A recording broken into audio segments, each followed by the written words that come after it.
when you're in a place of, where do I go if I fail? For me, I had to understand I already felt what rock bottom was for me. I lost everything. And a lot of people didn't realize, even when I was in college, like, just to even, it got to points just to eat, I was pawning my mother's jewelry. Going through that experience, I think that just taught me to go after what I want relentlessly, because if failure is the option, and I know what failure already is, then what worse is that going to be to go through it again? Welcome to Things Hoped For, an odyssey between hopes and realities. This podcast will explore and exercise the vehicle of faith to help us understand how to get to our destination. Where are we going, you ask? Well, to the land that God promised you, a land flowing with milk and honey. So, are you ready? Y'all already know what time it is. Thank you so much for joining us on another episode of Things Hoped For. And we got a special guest with us today, okay? This is my girl, Jazz. I'm really excited about this episode because I feel like it's super timely. You and I literally talk like every other day. Yeah. And like, it's just been leading up to this podcast. So y'all, I just want y'all to join me in welcoming my friend, Jazmine Davis. Hey, Big girl. applause. Woo! I clap for me too. Jazmine, okay, you already know. I told you we're going to start off with 3 random questions. She does not know these questions. So let's get into it. Let's get to know a little bit about Jazzy Jazz. What Jazzy Jazz about? All right, question 1. If you had your own late night talk show, who would you invite as your first guest? Ooh. Okay. You really thinking about it? My brain is like smoking. That is scary. I think. Okay, I think. Mm-hmm. The one of the people I would say is definitely like Lizzo, and I don't know why. I think I literally just saw her like playing an instrumental to like Titanic on her flute or recorder. When was this? This is recent? It was on my drive here. Oh, see? Okay. Don't text and drive. But no, I literally saw her play that, and I was like, I want to do this with her. You want to play a flute with her? I want to join. Have you ever played a flute before? Well, I had a little baby recorder. They forced us in school. Yes. I was more of a saxophone girl, but okay. I could probably do like 3 notes. Okay. I played the flute. I was very good at it too. Mm-hmm. Very good. Yeah. Ask me if I play it now though. Ask me if I remember. Okay. So Lizzo playing the flute. Would you guys like be playing the flute together? Yeah. It'd be like an ensemble. I think so. Like, I absolutely think so. And then it will be like Slide's product in there, because she was the first celebrity that actually reached out to us. Really? Mm-hmm. Okay, so I did not know that. Mm-hmm. Okay, wait, hold on. Now you got to get into that. What you mean the first celebrity that reached out to y'all? What did she say? So when we were Baby Viral, many moons ago. Yes. Like 2019, 2018. She's the one that was like, where can I buy? Like, she asked us about our product. On Instagram or? On Instagram. I keep that screenshot to this day. Listen. Okay, we're going to get into it because at this point, y'all are like, shoes, company, viral, Lizzo. Like, we're going to get into it. Full circle. I didn't even know that. Okay, all right. Very good. Lizzo, just to let you know, my girl has a new shoe collection out. So, in the DMs. Yes. Yeah. All right, bet. What is one thing you want? What? Oh, what is one thing you want to be remembered for? Ooh, that's a good one. Ooh. One thing. Okay, I think my one thing would be just like my jokester personality. Yeah. Like, I love to leave that impression on people. So I think that would be like, that's one thing I love that people remember about me. Very chill. Mm-hmm. It's a very cute quality. It's the unapologetic part of me, you know? Yeah. And also because you're like tiny. Yeah. And we're like the same height though, but. No, we're not. Stop it. How tall are you? You're like 5'2". I'm 5'1.5". So don't play me. 5'4". Okay, I'm a whole 3 inches taller than you. I haven't seen those inches yet. Whatever. Okay, bet. Now we gotta take pictures afterwards and be like, I'm clearly here. She has taller heels on. They're mine, but they're still taller. Sure enough, I am wearing her shoes though. A product placement. Okay. Flat in.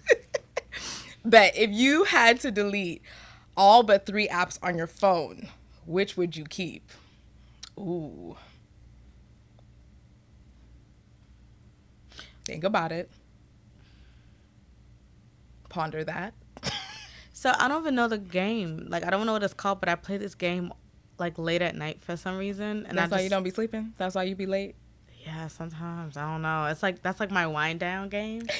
So I don't know what it's called, but it has something to do with fashion, and you like style people in the room. So like that game. That's the truth. Okay. And I think sadly would have to be Instagram, just because like, ooh, never mind. I think the backup would be TikTok. That's pure entertainment. It's just pure entertainment. And then I probably would say,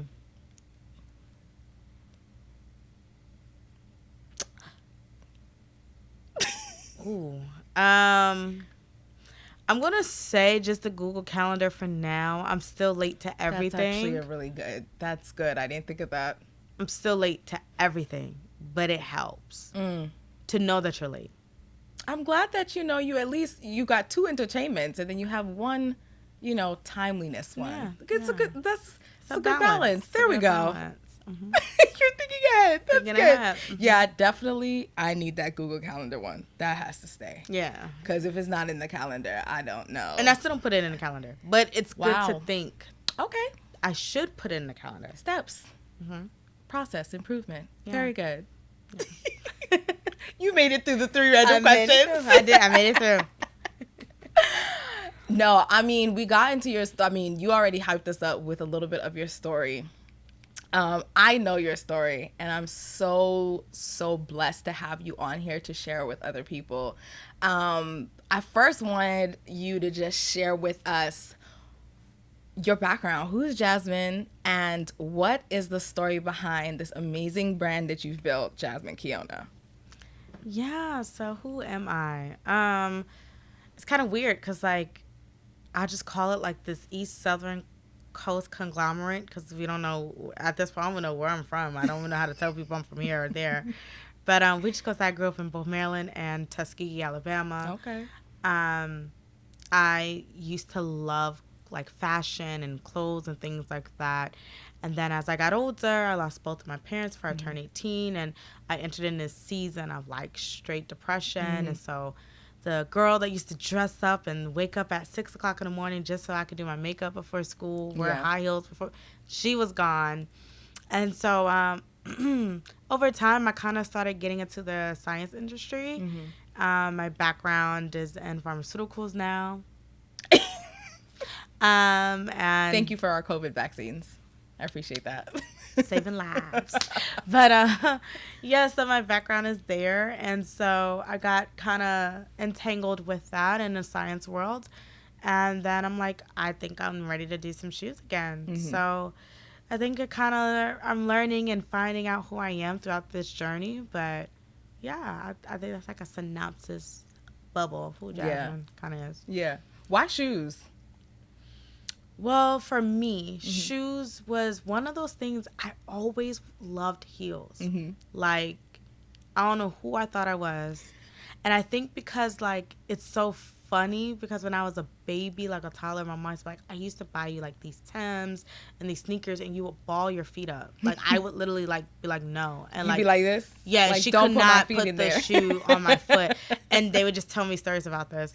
And so I remember when I, like, got old enough, I, like, probably ran my dad amok because I was like, I'm wearing heels. And I just remember teachers being like, where are you going? Like, why are you in 6-inch heels? And I'm like, I don't even know. How old were you?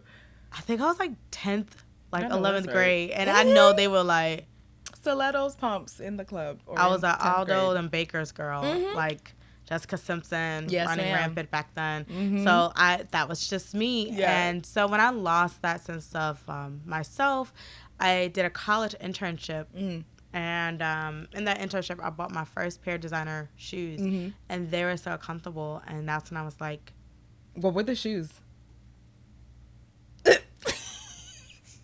When I'm big enough, I'll call them out. Right. I got y'all, though. But no, or never kiss and tell. But no, the idea was like I wore them and they were just uncomfortable. Yeah. They have a color red. And so just in case you needed a hint. And so that's when I kind of was like, what can I do about this? And I was inspired actually by another friend who was an entrepreneur. She really encouraged me.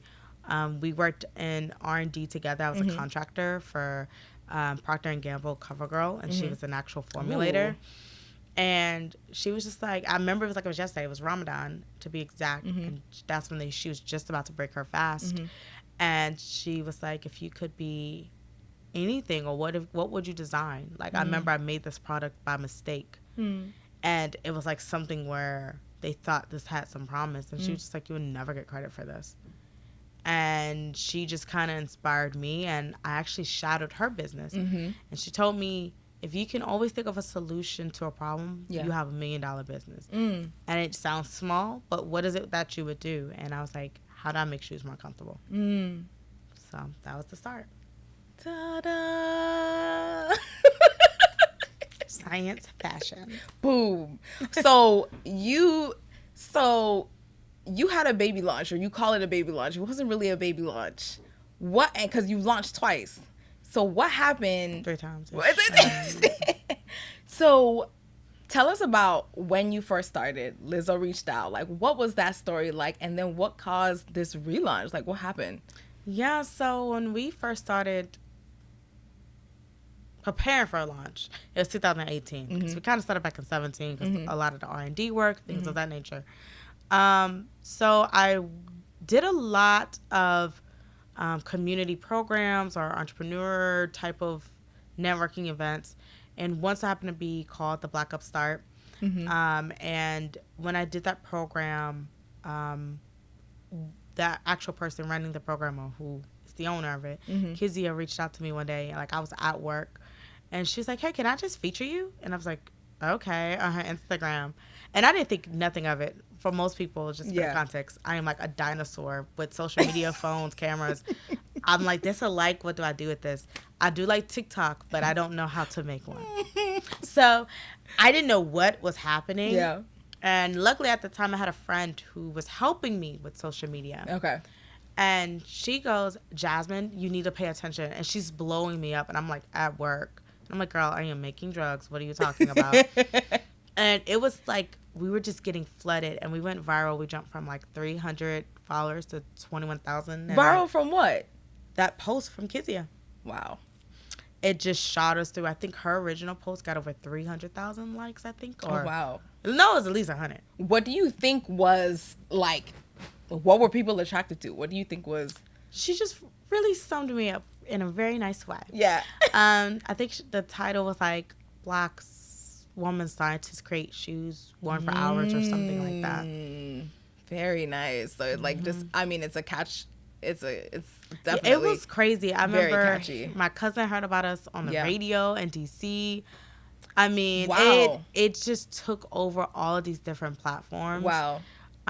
So yeah, that's how Lizzo found out about us and reached out. Wow. And yeah, I tell everybody loves the viral moment, but when it's premature, it's talk about that. Talk about that. Yeah, so at that time, our supply chain we had a lot of supply chain issues. We had a factory that we were working with that caused a ton of delays. And then when they finally delivered the product, they were falling apart. Like, I mean, these shoes were hideous. I'm very thankful, though, for the viral. I always feel like things happen for a reason. I think God allowed things to happen the way it did, because me going viral was a way that we were able to secure investment because it showed a demand. But the problem is the demand died down because of the amount of time it took for not only raise funding, but the production delays. All of that kind of played a role. Yeah. So it's like, now that we're beefing up and strengthening what our supply chain looks like, it's like, okay, night and day difference. So I remember, girl, I don't even remember, how did we meet?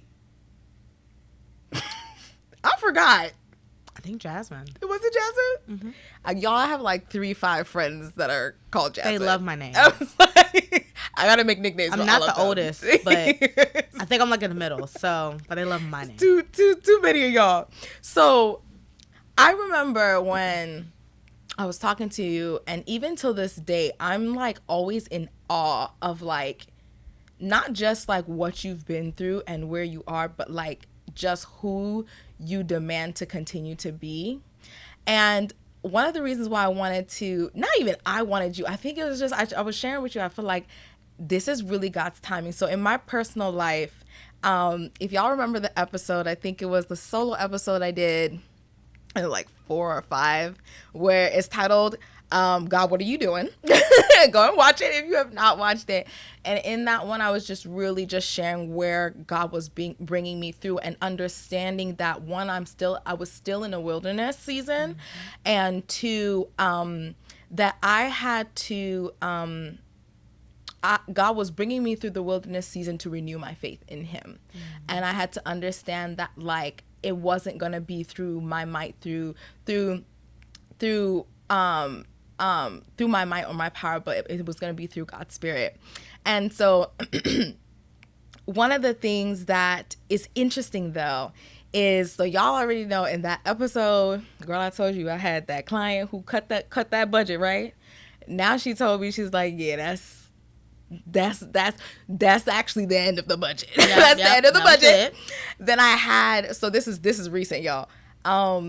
I have my other client who was like, yeah, we're going to have to end our contract too.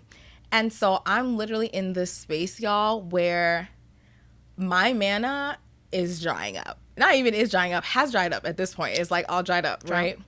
But see, this is why it's so important to be in your word, because for the Israelites, when their manna dried up, it signified 2 things.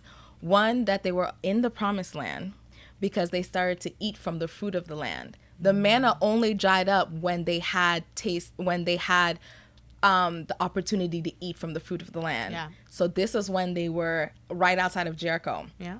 So instead of now like coming out from what God has just been sharing with me and just being encouraged by Him, I start to celebrate, because it got me excited that I'm in the promised land. Yeah. That means I'm here. Like I'm in the plains of Jericho. Jericho's right there, and we about to go get them. Okay. So, but one thing that I've noticed is, and I wanted to ask you too, this question came to mind through this devotional I was doing, and it was asking, how do you handle delays? And I was like, oh, for me, I handle delays by preparing. So what's interesting is there is no longer a delay. God's like, we're here now. Jericho's right there. And what He's teaching me is that I need you to switch. I need you to switch from preparing to possessing. You need to make that switch from preparing to possessing. And so I'm in this space where I'm like, I think I've been preparing for so long that not only, I don't want to say that I forgot how to possess, but I forgot how to possess. Yeah. like literally. And one thing I so admire about you is like, girl, you've gone through the loss of both of your parents. You've gone through trying to figure out life on your own with little resources. And there is the God has been teaching me this word zeal. There's like a zealousness that you have and an aggression that you have. Like don't let her cute face fool you. This girl right here raised over $200,000 in capital, y'all, by herself as a single Black woman, young Black woman. Okay, this is not it's not a game. Like she is a go-getter. So I wanted to pick your brain about it, because I think that in this time where God is telling me I'm gonna need you to switch, like because it's interesting. When I was in New York, I was hustling, all this stuff, but I wasn't hustling in His power. I was hustling in mine. So He took me through, hey, submit all of these things unto me, believe in me, trust in me. And yet He's calling me now, okay, good. Now I need you to redirect that same energy you have, but we're going to redirect it, right? So I'm like, the perfect person to talk to about being aggressive, that's gonna be Jazz. That's gonna be Jazz. So girl, this interview is so I can glean everything from you. And so my definite next question, actually I wanted to share the anchor verse that inspired this. So like literally when the Israelites are in Jericho, this is what happened when after they walked around Jericho for 7 days and things. And then Joshua 6:20 says, and it happened when the people heard the sound of the trumpet and the people shouted a great shout, that the wall fell down flat. Then the people went up into the city, every man straight before him, and they took the city. The thing that stuck out to me in this verse is straight, like literally immediate. Mm-hmm. And as I was looking into the definition of being zealous, being aggressive, like I think the shift from preparing to possessing is a question of pace. Preparing may be a little bit more, slower pace and things like that as you're building, but possessing requires you to go up immediately. Yeah. So I wanted to ask you, how did you do it? Like, what do you think influenced your ability to be a possessor, to be aggressive? Wow. Well, first, thank you for that. That was one big introduction for sure. Girl. So thank you. I think the possession comes from, it's funny. I was talking to my brother a few weeks or maybe months. I don't know. It was at some point ago. And he was like, yeah, you got this grit because, your mom and dad died and da-da-da. And I was like, sir, I was 4 years old with a dirt devil or whatever vacuum cleaner that's for children. Like, mom went on allowance and vacuuming before her on Sundays, being like, I did chores. And she was like, all right. But I feel like, truthfully, that hustle came from really like my parents and the talk of them of fear of missing out. I remember this discussion I had with both parents, and I lost my mother at 11, lost my father at 17. And I remember about 3 months before they passed, and of course at this time I didn't know that they're like in that state of definitely going to pass, more so my father than mother, but I didn't really understand what that meant. And I remember this was conversations they both brought up individually, and my dad never knew I had this conversation with my mother. And the conversation was, my mom just looked at me one day. She said, I lived the life that I dreamed of. I got to have the dream jobs, travel the world, I have my kids. I got my dream house, my dream car, but my biggest regret is just I won't likely see you grow up. And fast forward, my father had the same conversation with me. Wow. And he said, it's my senior year, and it was just me and him one day at the house, which was not, especially when he got sick, that was not common. And he had just got out of the hospital from some visits, and he said, I literally worked all my life, and I kept saving for retirement. And when I mean saving, not money, but time. I saved my dreams for retirement. Wow. I wanted to go on cruises and travel. I always travel for work because of the time he was in the military. I wanted to, have that dream career and get my projects off the ground. Yeah. But I didn't. Yeah. And I marinated on that for about 3 to 4 years. And I really mentally needed to process, what does that mean? And I changed kind of how I wanted to live my life is, do I want to be the person that looks back and say, I wish, but I don't have time left? Or do I want to say, ooh, I did it? Although I wish I had more time, I'm at peace with the decision of this may be the end. And so I think that's what really motivated that aggressiveness. And when you're in a place of, where do I go if I fail? For me, I had to understand I already felt what rock bottom was for me. I lost everything. And a lot of people didn't realize, even when I was in college, like just to even, it got to points just to eat, I was pawning my mother's jewelry. Wow. Luckily, I got them back. Right. But Sometimes we almost didn't. And I mean, I didn't get like the most nice ones, but it would be like maybe some childhood rings I had or something like that, just to get money to eat. My goodness, yeah. And so going through that experience, I think that just taught me to go after what I want relentlessly, because if failure is the option, and I know what failure already is, then what worse is that going to be to go through it again? Because, and I had to understand that every time those failures did come, God already had the backup plan. Now, what he did also show me is in those seasons where I felt like, how do I keep going? Or my so-called preparation season, as you know, I'm not the best at preparing. I'm like, I still got to keep climbing. But when I needed the pauses, he maintained. Even it may not have been in the way I would have liked to. He sustained it. So an example would be my business. I took like a year hiatus after we finally came back, relaunched all this work, and I was like, I'm burnt out between work and this.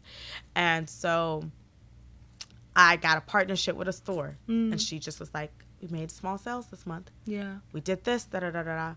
This opportunity came up without me saying, posting anything. So that's how I knew, okay, God, when I get out of my season of wilderness, this is the energy you need me to go to, because you maintained it. And so it helped me direct where that energy and that drive and aggression goes.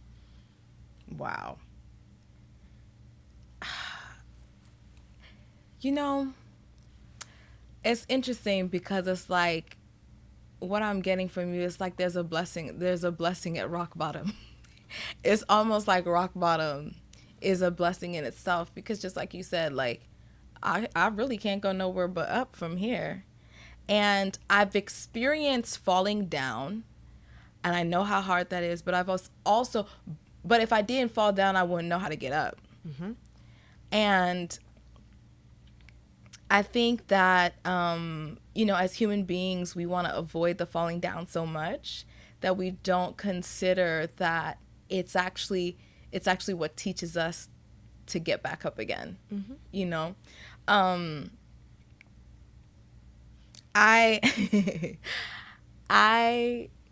you know, I went to go visit my friend Brandy, our friend Brandy, for her birthday, and she has this amazing coach. Shout out to Joe. You're the best. I love you. I don't know who Joe is, but he sound lit. He's I the think best. he be working her out or something. Girl. I be hearing about that part. It's not a joke. Joe doesn't play with you. Not at all.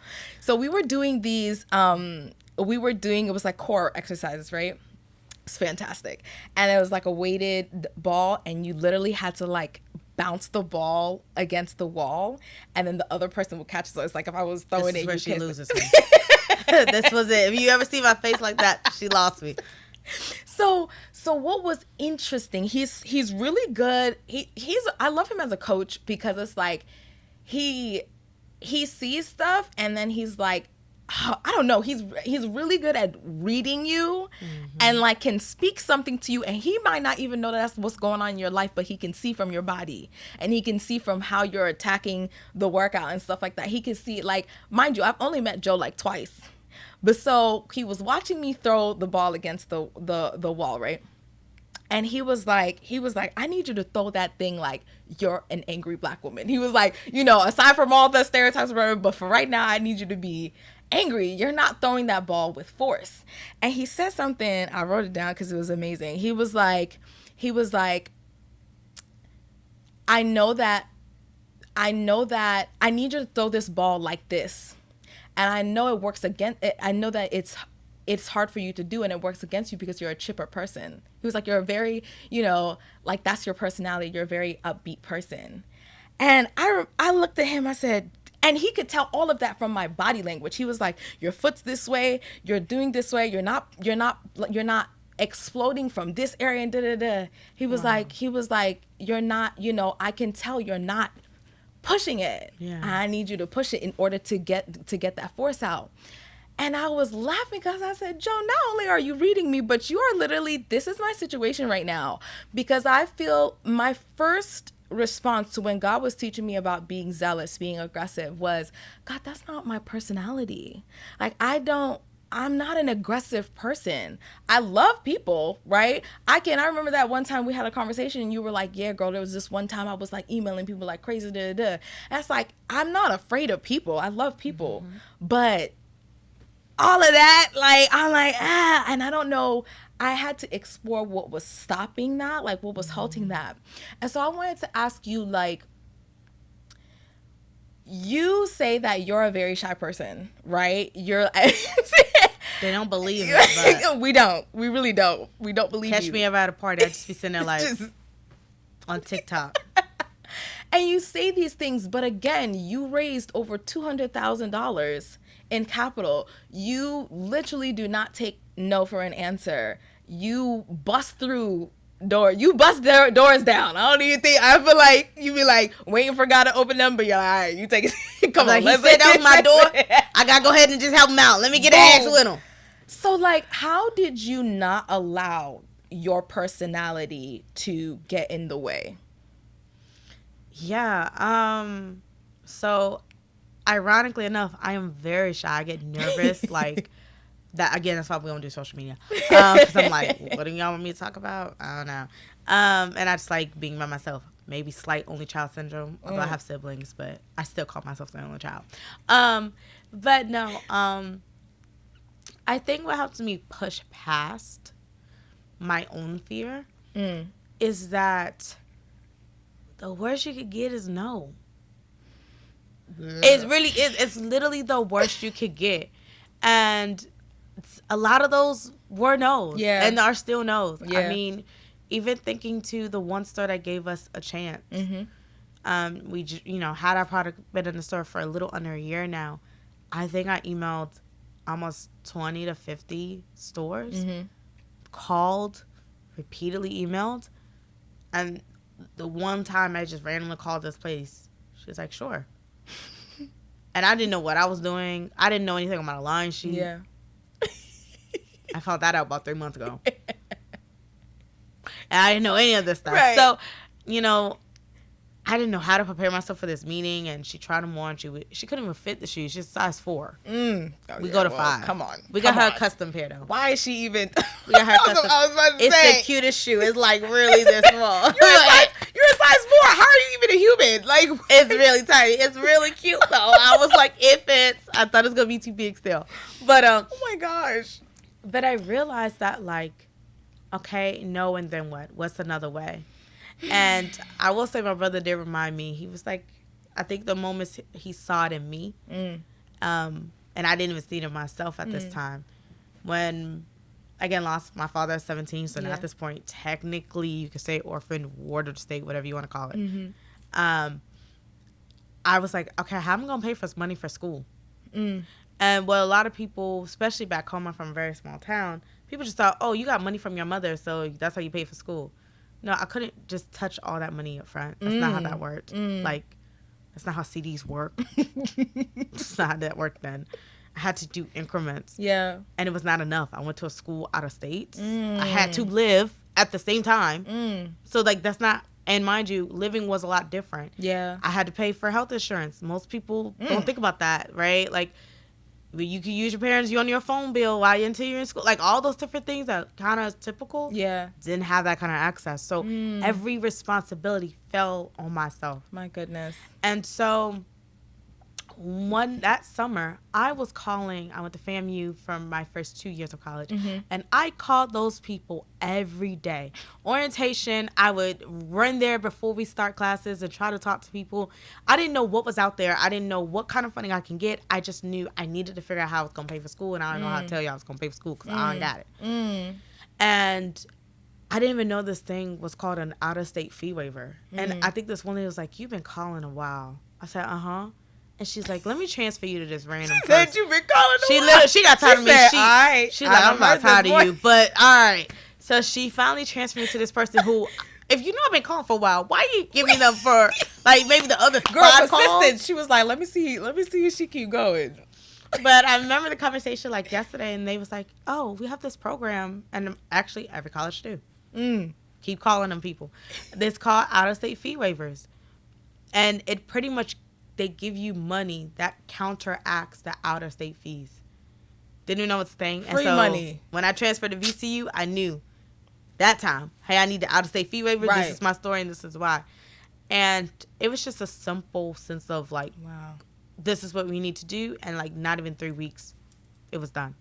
Wow. So I found that there were things that, like, I have learned that you just kind of have to tackle it.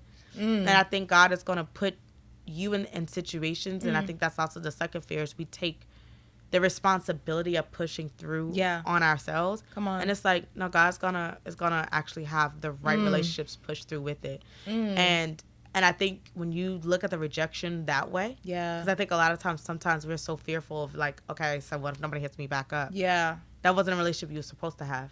It wasn't supposed to be fruitful in the first place. Yeah. And so I realized the times when I took the steps out, and maybe some relationships, they really just didn't say anything at first. And I also had to learn how to take a bit of the, my own, I would say, I'm really hard on myself. So I was like, oh, I must have did something wrong. Or I da-da-da-da. And it's like, Jazz, maybe people just got busy. Like, maybe it's not even a legitimate rejection, right? But that's something kind of, I feel like the devil plays on your mind to stop you to do that next time. Yeah. Because he knows that breakthrough is with that persistence if you keep it going. So I had to just learn that, like, we're just going to keep doing it no matter how crazy I look or it may sound. And also, too, I would say one of the last things I learned, if you don't know everything, don't act like you do. Come on. Be very open and say, like, when I met with that lady for that store, I was like, I don't know what this is called. A line sheet, what's that? I don't know what wholesale is. Like, I was honest, but she was like, let this be an educational purpose. Yeah. Instead of being like, wait, learning this and come back. No, again, God is going to send the right people to you. Yes. And so she was like, let me show you what this could look like. This is how we normally do this. Yeah. This is what this is. Yeah. And so I learned a lot in just that partnership. And so those things I don't know, have that humility, have that ability to be like, all right, nurture those relationships. Yeah. And that also stays with being persistent too. Yeah. That takes, they're not going to always remember to, oh yeah, I need to follow back up. Right. So, hey, just want to send that friendly reminder. Or, sorry, I haven't talked to you in a bit, but want to follow up. Yeah. So, one thing that I think is, and you and I have talked about this, the interesting thing between, like, your situation and my situation. And as you had to learn to really just, like, figure out how am I going to do life, like, without my parents, you know? And we've both talked about how, even though that's, like, literally the saddest thing and it was really hard, but it taught you a lot about, like, you know, like, it's just like that blessing behind the tough thing, right? And I remember just asking you that aside from, because you had mentioned, hey, I was always like this, even when my parents were alive, I was still like this, right? I think one thing that I keep asking myself and I keep just stewing over with God is there's a warning to not settle.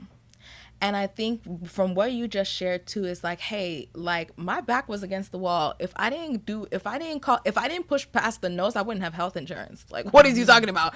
If I didn't push past the nose, I would have to pay for college myself. How was that even going to happen? So I want you to, what advice would you give for somebody who, hey, like, their back is not necessarily against the wall. You could even say maybe they're comfortable, right? Like the people of Israel, they were in the plains of Jericho. They were eating the fruit of the land. And there were even people, if you remember, who actually settled outside of Jericho. They were like, you know what, God, we're going to have this land. We're not going to do all that. We're going to be right here. But that wasn't God's promise. And so one thing I feel God saying is that you're going to eat from the land very soon. But that does not mean that you're settling in the plains of Jericho. I still need you to go up and conquer Jericho, because the plains of Jericho is not your promise. The promised land is your promise. Canaan is your promise. So what would you say, especially to me, like to someone where it's like their back is not against the wall, they're eating the fruit of the land, but it's still not the full promise yet? Like, how would you advise someone in that situation to still keep pushing through when they kind of maybe feel like they don't need to? So it's funny because Whether you feel like you're going to need to, God going to make it happen. One way or another. That's the truth. And the comfortability may look different. What you mean? So, like, the comfortability can be, like, for me, mine's was like, I got to survive. Whatever that's supposed to mean, right? Got little hands with it. I got to survive. Okay. But no, I feel like, you know, it's this character off Bob's Burgers. That's one of my favorite shows. And he's like this hip hop teacher's son. And he'd be like, it's a lot. It's funny. Okay, anyway. So that's where I got that from. Okay. He's not us. So that's to put more to perspective of why that was really hilarious. But when I would say that because God puts you in a place where, and what I mean by the comfortability may not seem like survival. The comfortability is, am I living in my promise?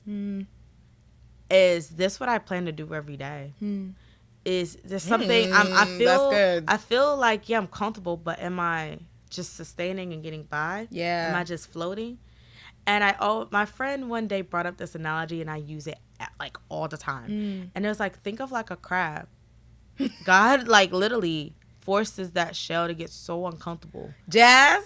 They have no choice but to find a new home. Oh. And so ever since I heard that analogy, I steal it all the time. That's good. I'm finna steal that too. Even when you're feeling like, I am comfortable, right? Like, I mean, I got food, I got a roof over my head. Good. But it's like, is this really what I see for me? And when you start seeing that, that's where God's like, oh, you comfortable? Okay.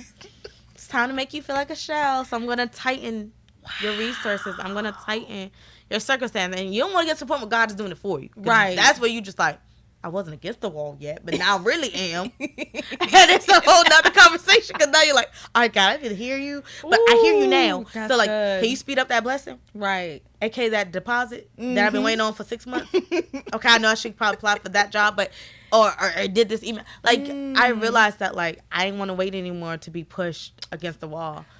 And so... Because I'm telling you, he's going to push you there. That's good. I think about it all the time. I have so many friends, and I'm normally like the bearer of bad news for friends. That's my sister. I'm one of the ones that's like, all right, look, because I'm always I never really knew what that comfortability looked like. Don't let life force you to make that comfortability decision. Own what that is for you. Lessen that blow for you. Because regardless, whether you see it now or not, you're going to get pushed there anyway. So why wait for it to happen? And it might be too late. And it may be too late. Girl, you just blessed me with that one. That answers my question. You better, God said you better speed on up. I'm going to have to help you a little bit, all right? I don't know which way, but. Oh, that's so good. Okay, I wanted to ask you. Oh, girl, that's so good. Because it makes me think of if they did settle in the plains of Jericho. First off, the plains of Jericho would have not had enough food for all them people. At some point, it would have ran out. And they would have grown, right? The people would have increased, whatever it is that they would have done. And who knows if at that point, come on, that's so good, God. Who knows if at that point, Jericho probably wouldn't have been scared of them no more. It was because it was then that God said, I put the fear of I put terror in them now. I ain't say that terror was going to be there for 2 years now. Come on. It's like that relationship when you first meet somebody and you like, they got like 3 red flags. And you're like, but like the red flags are not that high on my list. Right. And you're not even realizing you're settling. Because you got somebody to talk to every day. They're your little boo. Come on. They text you, how you doing? Good night, beautiful. And so then as the relationship progresses, these red flags are alarming. And they're alarming. But we're making excuses now because now our feelings are involved. Right. And instead of cutting it right where it needed to be cut, we didn't supply those excuses for it. And then something catastrophic happens at the end where you're like, well, God, I didn't need you to do all of that. I said I saw the stop signs. And it was like, did you? Because I had them blaring the entire time. And then that relationship ceased. And so I'm learned, like, again, that's one of those examples of, like, get backed up if you want to. You don't want him to have to back it. Ooh, that's good. That's good. So back to zeal. So I did my little biblical research. I'm looking up what does it actually mean to be zealous, right? And there's one resource I came across. This is from Tate records, and they define zeal as a great energy or enthusiasm in pursuit of a cause or an objective. And then I continue to find out that in Titus 2:14, it says that Jesus gave himself up for us that he might redeem us from all iniquity and purify unto him a particular people zealous of good works. So in other words, that like he did all of this so that we may be these type of people who pursue the works that he has for us. And one of my favorite verses is actually Ephesians 2:10. It was one of the verses that I encouraged myself that like I do have a purpose in God. Like this is not in vain. Like all of this is, especially when you're in the wilderness season and you're not seeing anything. You're like, what am I doing? What is all this for? And so that verse, it's a promise that God has prepared good works for us in advance. And so I'm noticing that zeal for God's work is necessary. But one verse that I found that was interesting was actually Romans. We're doing a whole Bible study here, but I was like, I needed to back this up to get into it.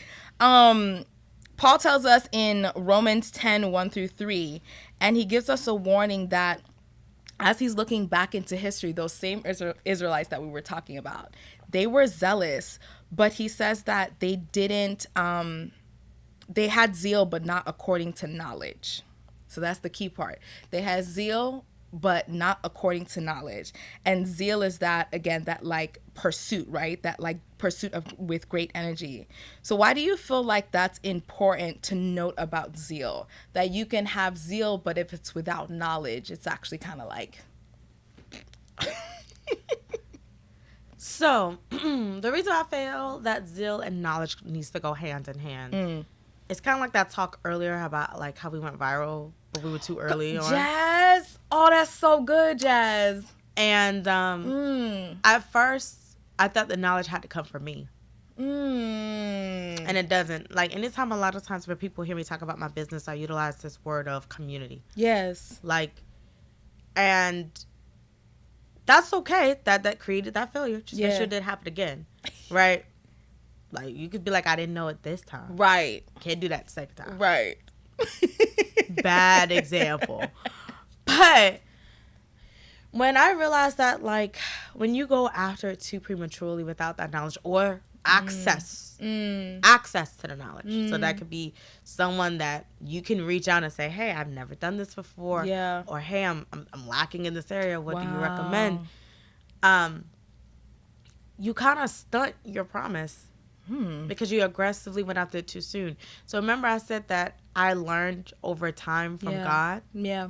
When I realize he maintains something, then that's when I go and attack it. Because I know that means it's time. It's ready. Wow. Because he would not have been investing in it. Investing isn't just, he put this idea in my heart, so I'm going to jump off on this idea tomorrow. No, the idea was for you to get started. Yes. That doesn't mean you don't prepare a plan and then also seek the right counsel. Right. Be in a place of being moldable. Be in a place of being coachable. That's good. And that's where that knowledge is going to start coming from. With the having zeal. humility and understanding I don't know everything. But I'll soak it up. I'll figure out how to be that sponge, or I'll find the help to. Yeah. So needless to say, I do feel like if you go after it too prematurely, it's going to work for a little bit, but it's not going to sustain. But when you look for God to see where he is sustaining, that's how you know to direct where I need to put my zealous energy into. So can you give us an example of like, because that maintain part, that keeps sticking out to me. What do you mean? How did you know that God was maintaining something so that you could attack it? Because I didn't touch it. Like, I did not. Like what? Give us. Like, my whole business, I did not touch it. Like, because what you mean? No meaning. You were doing the designs. You were. What do you mean by you didn't touch it? So probably the last time I touched my business in truthfulness, I went to Portugal September last year. Mind you, I guess I was going almost every quarter. Okay. I have not been since. I didn't have meetings with my factory. Like, yes, I had somebody over there working, kind of. Yeah. She was working. But I mean, like, we weren't just like cranking out shoes. You know what I mean? Like, it was very slower. Right. Slowed of a process. And even down to the store. Like, I didn't even stop by that lady's store from us. I didn't even post. People didn't even know what. I just posted that we were in the store yesterday. Nobody even know we were there. There may have been some posts there. Maybe. But nobody even knew, right? Yeah. But shoes were still being sold. And so, for an example would be, the thing that's really was sustaining was that retail experience, right? So, maintain would be that relationship. I work with that lady. She'll just say, hey, may have had a sale. I need to restock a shoe. Drop it off. That's about the most energy I did. Yeah.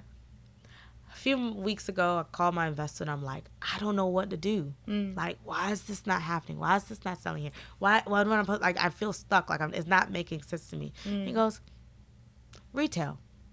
I'm like, thanks, whatever that's supposed to mean. That was the answer. If you see this for shot, I'm not calling you out. Kind of am. But no. And he was like, we should do retail. And I'm like, yeah, but how do you do that? I don't know what I'm doing. I did a collaboration with Harlem Fashion Row. And we talked to some buyers at some stores. Mind you, buyers, retail. Yeah. Okay, so that's another sign.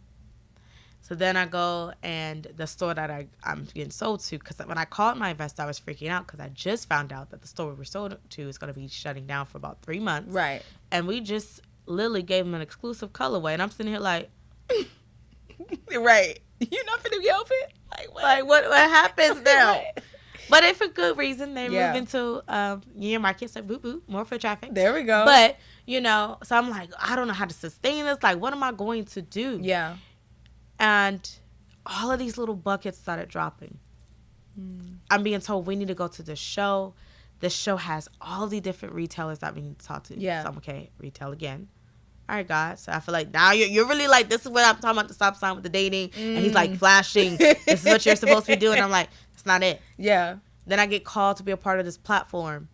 Mind you, when I went to Harlem Fashion Row, the owner of that platform was like, yeah, if you ain't posting your Instagram in 3 months, don't even hit me up. Girl, I ain't posting like 7. So I was like, so what now? I knew my business. I didn't even hit her up. Her team called me. Wow. Can you join and be on this platform? And I'm like, I thought you said, okay. Come on, Favor. I ain't finished building it yet. But we got the profile started. But wow. So I'm like, okay, here's retail again. Oh, that's good. So I posted our story. That's really good. And it was just literally thanking the lady for giving us the opportunity to even partner in her store. One of my mentors who I built my very first prototype with. Like, I started making insoles in my living room. Yeah. We made our first Jazmine Davis shoot in her house. Well, not house. She had a studio, but I think it was above her house, though. But we went to her studio. Yeah. The first person I actually built our shoe with was like, hey, I could offer, like, how to help you, like, navigate in this space. This is what I did. This is who I talked to. And sent me, like, this entire notes of just, like, these are the shows to be looking out. These are things to consider. And on top of that, we want to meet next week. Yeah. I'm more than willing to have some powwow sessions and coaching. Needless to say, that's what I mean by maintaining. Yes. These were doors that was opening that I did not only initiate, that's good. But I did not touch. Good. And so because of that, now I know, all right, God, this is where you want me to direct my time, my energy, and fester it. Because if not, I would have did the traditional thing. I was like, I'm going to just do social media marketing, forever, which is not working. Right. And it's like, no, there's something bigger. And it's even more funnier because it came to the conclusion yesterday. Yes. I was like, why do you want me to do retail? Yeah. Like, I don't understand. And he was like, yeah, because you're working like 1,000 jobs in hours. What is the one thing that we can alleviate off of you? Yes. If somebody else is selling your product, sell it. There you go. You need to just be designing and cranking out more. Yep. And that's truly what I love to do anyway. Yep. The marketing, I tell people all the time, that's not my strength. Yeah. Yeah. So this is the way to make it somebody else's. Literally, the revelation that I'm getting from you is when the Israelites were there, the maintenance that you're referring to was when God said, I have put terror in them. That's your open door. I've put terror in them. Everybody in there is scared. They locked up their gates because they're scared of you. They're scared of what we about to do. So there's a window, right? So it's like there's a window of opportunity that God creates. And I love how you're saying, because I can see that window of opportunity and he continues to show it to me repeatedly. Like, how many times, if y'all read that story, God told Joshua so many times, like, be courageous. See, I have given you the land. See, I have given you the land. This is the promised land. Take possession of it. Like, he's literally repeating to them that, like, I've given it to you. There's that repetition.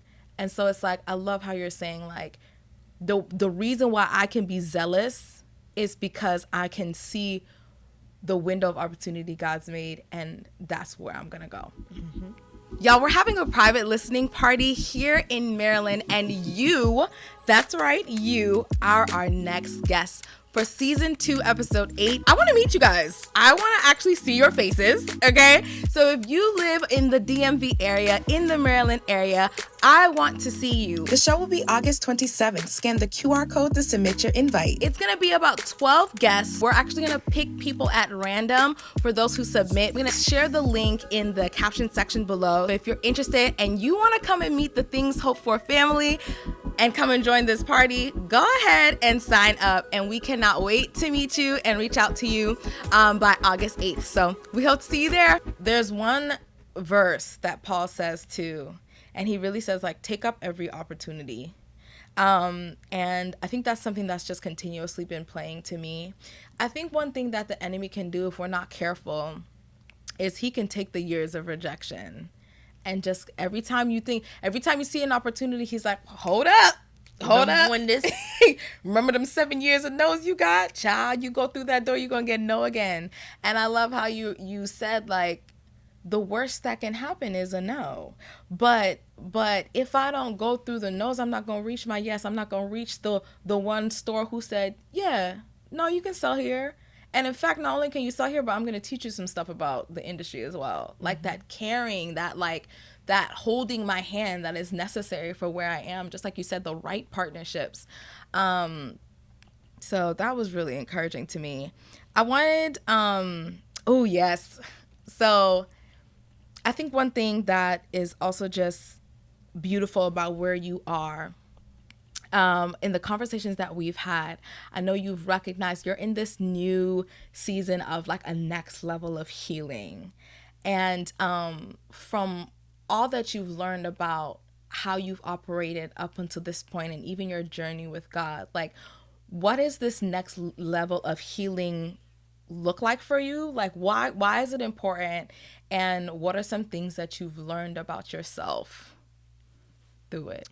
So for me, I kind of just started identifying with this next level of healing to my promise probably in the last month. Yeah.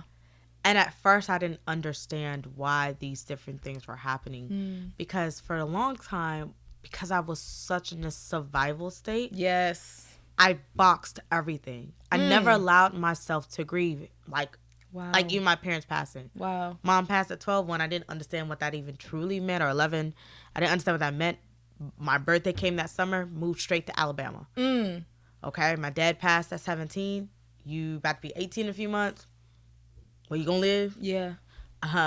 College? Yeah, figure out how to pay for that. Right. Okay, so I didn't have time to grieve. Wow. It was just what's next?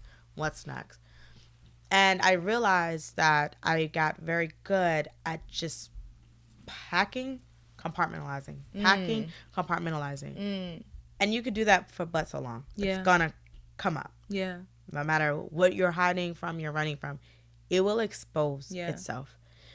And I realized that within the last month, I used to be very fearful of talking of my story. But not fearful in a sense of like, would I? Because I did. I used to talk about it all the time. Yeah. But it was a sense of like the removal of emotion. Yes. Like you were just talking through it like a pitch. And like it was just very matter of fact. And I was encouraged kind of to just start, like people ask, how did you get here? Like a lot of part that's missing even with the shoes even more is that like, yes, I used to love wearing high heel shoes, but like my mom used to dress me up all the time. Like I remember going to daycare at Fort Meade and like different soldiers would come and see what I would wear every day because I would be dressed up. I don't know why, to run in dirt, but like I would be dressed up. Like, I really don't know what she was thinking about, but I'll probably be the same way though. So I get it. So yeah, like I didn't understand truly that connection. And my mom was like, oh my God, we should make a clothing brand. And I was like 10. I was like, okay, let's do it. And then I go, and then she passed, and I'm like, well, there goes that. Right. And then I'm like, I tell my brother and some family, I was like, I'm going to go into fashion. And they're like, no, you're not. You gotta do something that's actually realistic. Oh, right. And I was like, oh, your parents are dead. Can't live here. Realistic. So I was like, cool. Brutal but honest. Right. So science it is. I think I was actually going to be like a dentist or something. And so, again, getting back to that piece of just healing, I started actually doing like trauma work with my therapist. And I was very like sheltered even with her. Yeah. And then like it took like a year. Like that lady didn't see me cry at all. Like once. Like nada. Like I'll just start toughening up like I'm good. Right. Nothing else to say. Oh, look like I gotta go. My dog is whining. Gotta walk him. Bye, girl. We're in it early today. She's like, no, we're not. Like, come back. Bye, girl. She's like, you're not going nowhere. What is this? But I realized that there's more to me in this business than when I first was like, I'm gonna make shoes and make money. I remember I did like my very first speaking engagement. Yeah. And this girl comes up to me and she's like in tears. And she was like, I just lost my father. Wow. And I don't know how I'm going to make it. Wow. And I see you going after everything. Oof. And I was just like, whoa. Like that just threw me back. And I think about that as I started going through this healing. And the more that I started talking and sharing my story, and not even like the heaviness of my parents, like just even my walk in entrepreneurship, because for me, the failure, I'm a perfectionist. That stunted me for years. Like I am still like traumatized. Yeah. Don't ever work with shoemakers of LA. I'm still traumatized by that experience because it's like, I felt so out of this sense of control. Yeah. Like I lost everything with that. I think I lost like my own savings of like $50,000. Like to this day I still be like, what could I have done with that? I could have bought a house. Right. I could have did my production now. I could have did all this stuff. I think of all of that. Yeah. But I think I've learned that there's a bigger piece to this healing. And that's good. I'm learning that it's okay to experience it. Yeah. And I think what really caused me to go after the healing is that I saw behaviors in myself that I didn't want to exhibit. And I saw that how it can impact relationships. How it can What kind of behaviors? What you mean? Like anger, frustration, like how I would get so overwhelmed, or my controlling. Yeah. Like literally my root of like a simple example would be how I'm afraid to fly, which I fly all the time. But I'm like terrified because it's a sense of control that I have. Where did that control come from? Because I was put in so many situations, especially as a kid, where I had zero control. And those who were supposed to protect me couldn't do that. And they had no control. So the only thing that I had to learn how to do is I'm not falling for anything that I can't control. Yeah. I have to control. I have to do this, which is part of the reason why, like, yes, I'm not saying quit your 9 to 5 and start a business, but that's part of the reason why I'm so paralyzed to do that, because in my mind, it's like my 9 to 5 is a check I know coming every 2 weeks.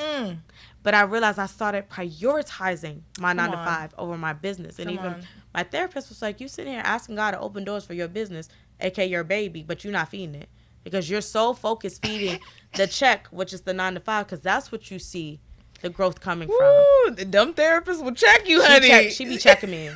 You can hire her. She real good. She'll get you right. Took her still 2 years to see me cry though. That was a bet.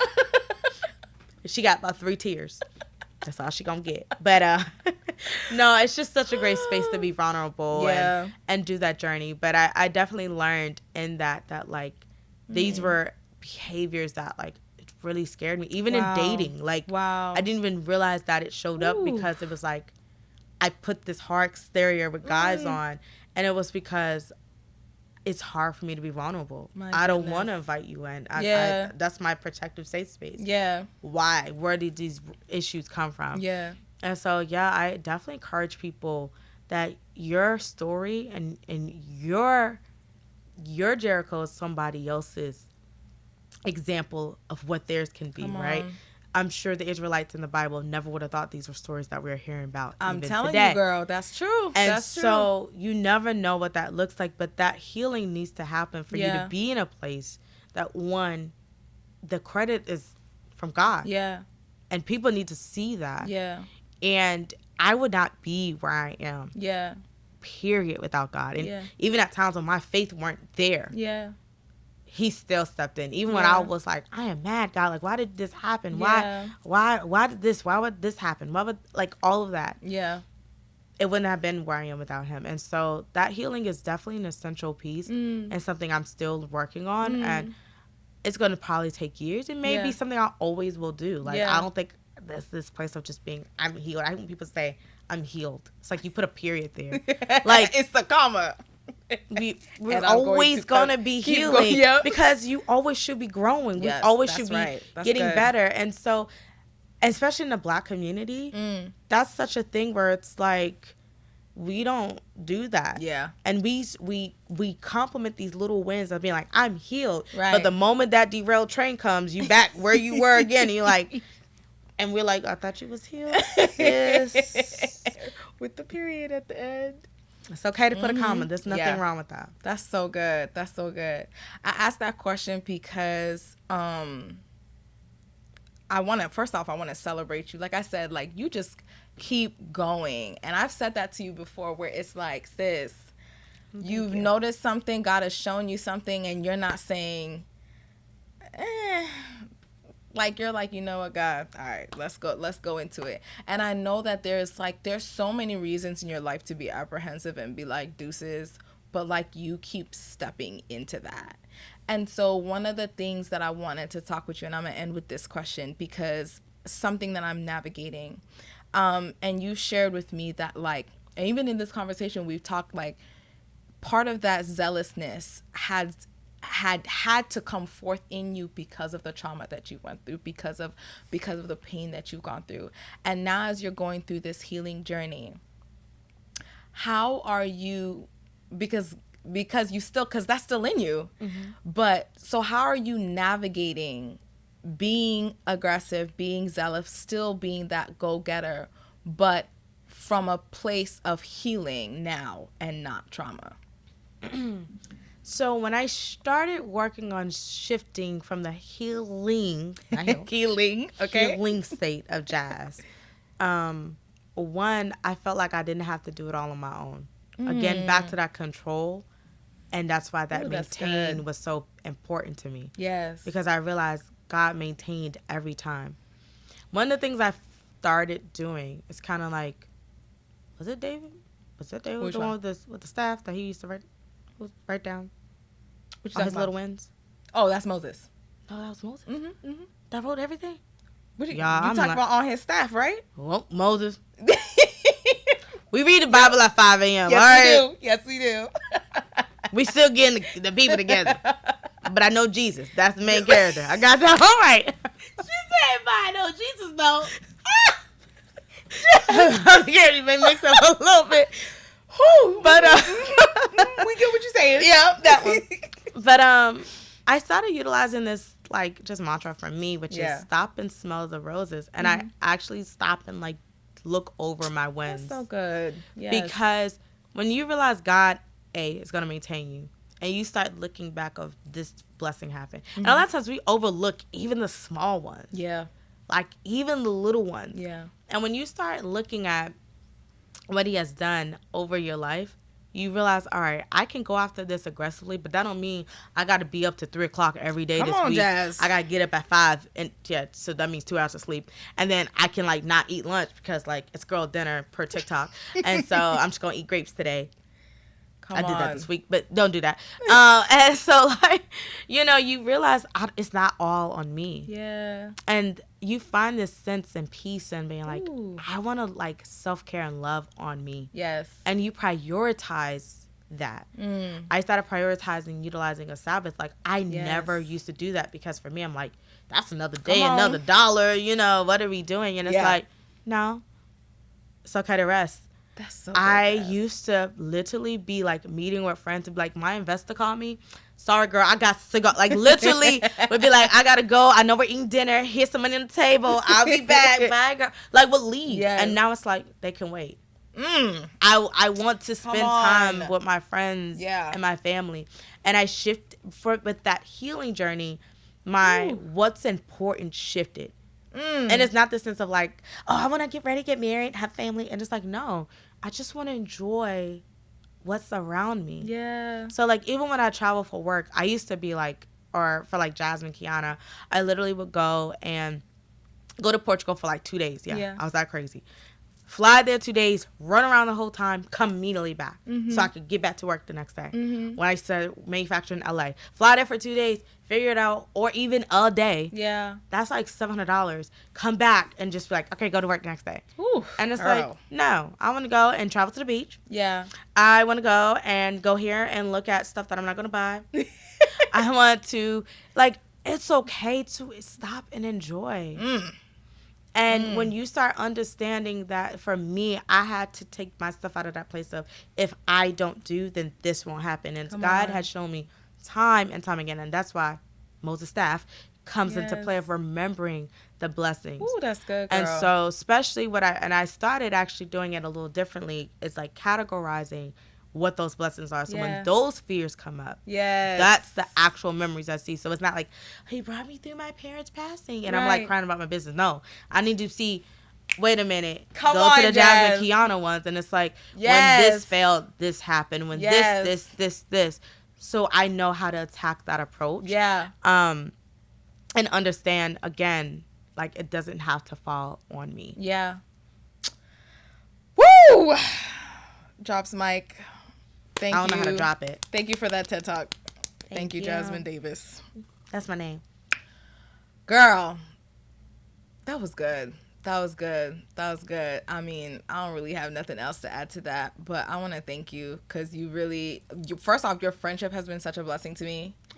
And just this episode has been a blessing to me because I think that, like, and we talk about this too, where it's like, y'all, first off, diversify your friends, okay?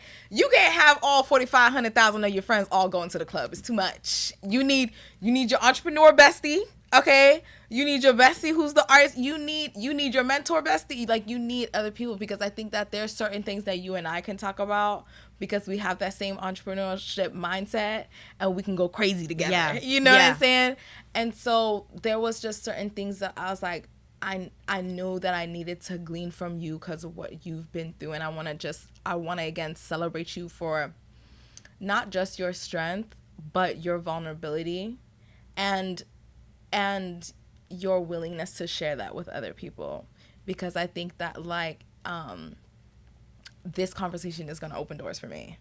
And, we've been praying for these doors so bad. We've been praying for these doors to be open. And we're finally here, and God is saying, it's time, y'all. Like, it's time to possess the promised land. And I am so glad that I remember one time praying, I was like, God, who's coming to the promised land with me? Like, I know it wasn't just Joshua, it was Joshua and people. And my sister reminded me one time, she was like, what are you talking about? You got people. Look at your phone log. I was like, sure enough, do got people. So I'm glad you finna be busting doors down with me. If there's anybody I want to bust down doors with, it's gonna be you, girl. Thank you, girl. I'm your girl. I like to be busting a lot of doors down. I can't even lift up my foot. I'm gonna bust them open. Literally and figuratively, I have busted a few doors for legal purposes. Yeah, whatever. You gotta do what you gotta do. But no, I just want to thank you for just allowing me to utilize this platform and talk and get up out of there, because I don't do social media, so I am gonna be using these clips for the next few weeks. Go ahead. Because your girl don't do none of that. But No, but again, thank you for just having this, platform and opportunity for others like myself, to connect with you. Amen. Amen. Bust some doors down. All right. So we'll end with this. What are some things that you are hoping for, and how can we support you? Okay, so what are some things that Jazz is hoping for? Yes, girl. Truthfully, I just want to really be in a space with my business that, like, we're consistently, like, dropping, like, just collections. Boom. So support them. That is a bag for me. Boom. Okay. We would show you our feet, but they're down there. Right, yeah. And I didn't want to take off my shoe. I'm 30 years old. I'm not flexible no more. So I can't really kick high to put in the camera. So we'll post up some pictures of the shoe. Maybe we'll do that. Yeah. Yeah. But if not, follow us on Instagram at jazmine.com. And if you want to buy a shoe, come on. Or Support. For some friends, girlfriends, parents, cousins. And listen, uncle, all everybody. the church girls, okay, get you some shoes that got some cushion. These joints got cushion in them, okay? I literally stood up all service. I was, Pastor Stephen, you better preach. I stood up like 500 That was a million good times. word, though. That was word. That was a good word. He got me in my prayer room. I'm about to go in the office. Listen. You got to take the prayer into the space. Okay. So I'm learning you that. better. We're going to pray that in the office. That's right. I may need to play that sermon yet again up in there. Yep, that's right. That's right. Girl, can you bless us with a prayer and just pray us out, please? Oh, Lord. You going to film that? Yes, girl. We're going to add that on the camera? Jazz, pray us out, Jazz. Come on, girl. But we didn't catch your prayer on camera. Jazz, pray. She didn't catch it. She didn't catch Jazz. Jazz, pray us out, Jazz. Bless the people. Come on. What was a bumper? I'll hold your hand. You want me to hold your hand? Yeah, there we go. Come on. What do you call it when you mess up? We waiting for you, Jazz. Okay. Father God, we just thank you for allowing us to connect in this space and just adding this fruitful relationship that you have just curated over the last 3 years. Yes, God, we just pray that others are inspired, not only by what you have done in our lives, but just be connected in that sense of creativity, entrepreneurship, and just learning how to literally bust doors down with you every step of the way. Father God, we just thank you for allowing us to convict today, and just want to thank the hands and those who are involved in putting this together. And in Jesus' name I pray, amen. Amen. And that's a wrap. What she said. Thanks for joining us on this month's episode. For more resources to empower your faith journey, check out our website linked in the show notes to find free downloadables, inspirational articles, and much, much more. We'd love for you to be a part of our THF fam. Subscribe to our YouTube, Apple Podcasts, or wherever you like to listen to your podcast so you don't miss what's next. If this episode encouraged you, share it with someone else, or consider supporting this podcast by clicking the donation link in the show notes so that we together can send the message of hope in Christ to those who need hope now. Keep in touch with us on social media at Things Hope For, and until then, see you next month. Love, Nyo Agwe.